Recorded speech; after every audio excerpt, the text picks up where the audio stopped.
Welcome to a voyage of discovery and awareness of the richness, the diversity, and the often surprising nature of living with the land. Our journey begins as dramatic and sudden changes are sweeping over the land. The approaching storm may seem violent and destructive to us, but to nature, it's a new beginning in the cycle of life.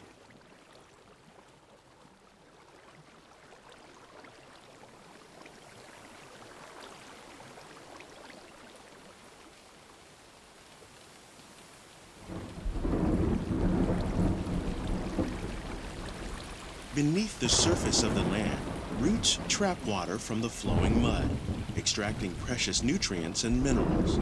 These elements, combined with sunlight, create the diverse living systems of our planet.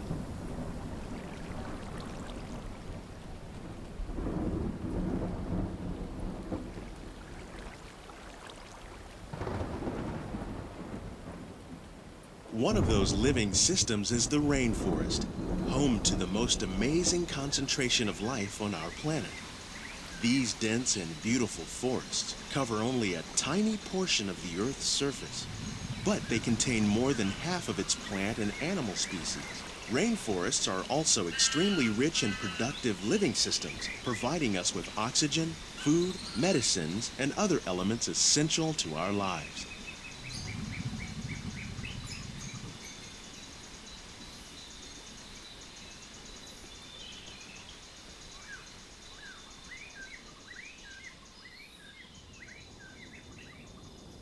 In the desert, nature has created a very different, but no less beautiful living system.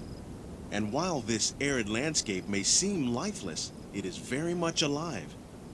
The plants and animals that have learned to survive in these harsh conditions make use of what little water they can find and avoid the scorching rays of the relentless sun.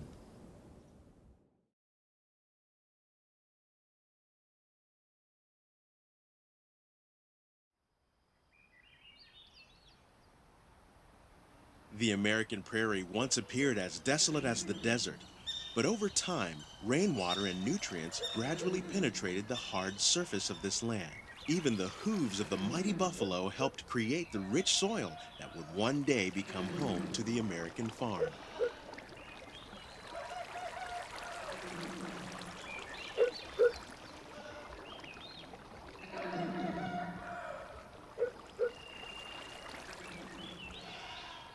Of all the forces at work on the land, humans have had one of the most profound effects.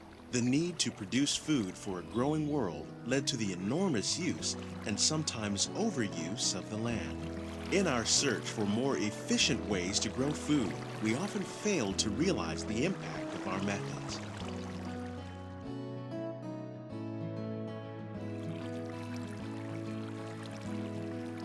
Today, we're learning to live with the land, discovering better ways to grow food that will assure both human and environmental well-being. In Japan, we're learning that by adding composted leaves and other plant material to our soil, we can reduce the need for fertilizers.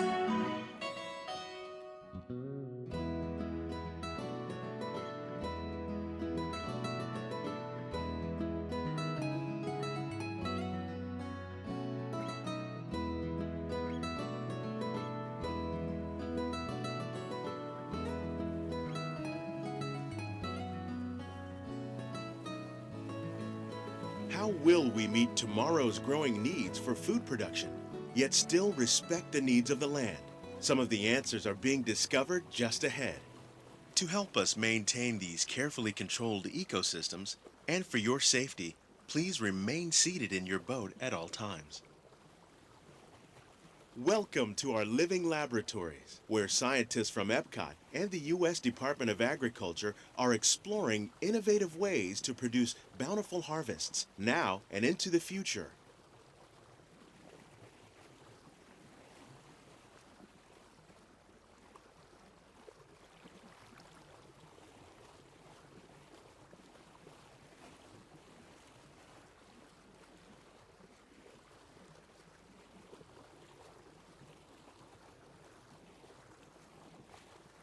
The tropics are home to the greatest diversity of plants on the planet.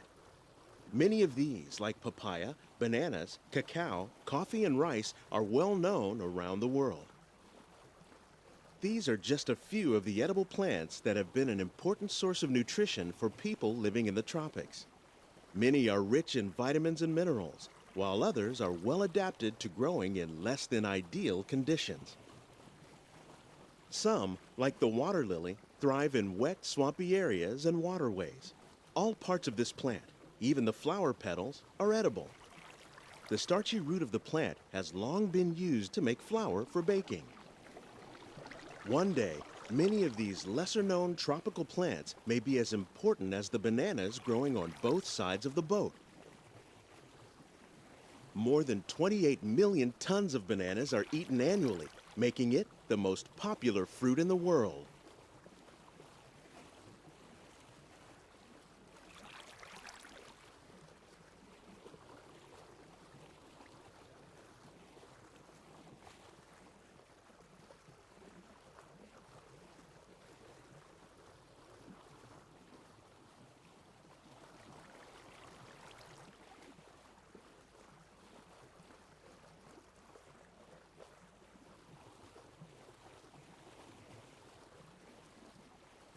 When we mention farming, you probably don't think of fish. But fish farming, or aquaculture, accounts for nearly half of all the seafood consumed globally. Tilapia, bass, and catfish, like the ones you see here, are three of the more popular crops raised by fish farmers. The sustainable system we're using here recycles the water in the tanks. As a result, we're able to save millions of gallons each year. Our small fish farm produces nearly 5,000 pounds of fish each year to serve in restaurants around Walt Disney World. Innovations like this one can play an important role in our efforts to produce bountiful harvests and still protect natural resources.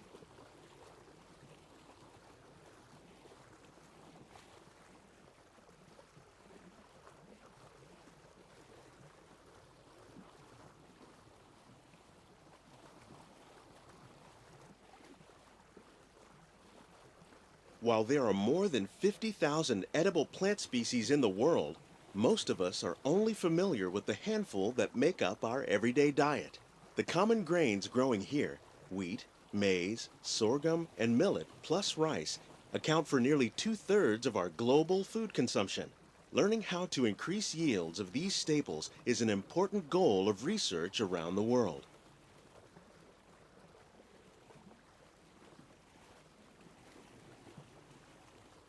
These plants are definitely on their way up. Innovative growing techniques like these increase yields while more efficiently using resources like water, fertilizer, and pesticides. Another innovation at work here is our integrated pest management program. By populating our greenhouses with beneficial insects that prey on harmful pests like aphids and flies, we are significantly reducing our reliance on conventional pesticides.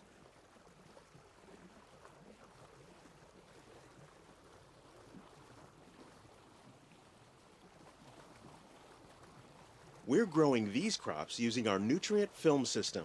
This technique precisely controls and recycles water and nutrients. With it, we can produce over 27,000 heads of lettuce a year in this one small area. Some of our best ideas have been inspired by nature, like these fruit and vegetable trees. By growing these ground plants vertically, we can increase yields and better control diseases. These crops taste as good as they look. In fact, we serve more than 15 tons of produce from our greenhouses in restaurants here at the land every year. The future of agriculture may include innovative ideas like this vertical growing system. Plants grown in this way use a fraction of the space required by traditional growing methods. That saves water and increases production. The aquaponics system on your left combines hydroponics with aquaculture.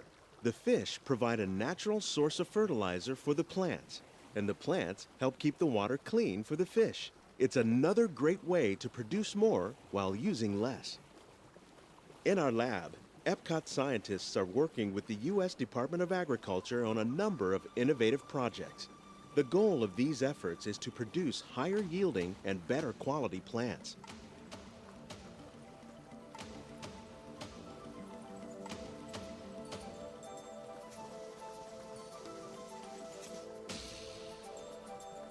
These greenhouses represent just a fraction of the work being done worldwide to produce bountiful harvests for our growing population.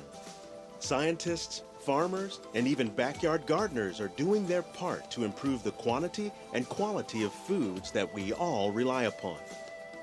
Together, we can continue to find more ways to increase food production and protect our precious natural environment. Only then will we truly be living with the land.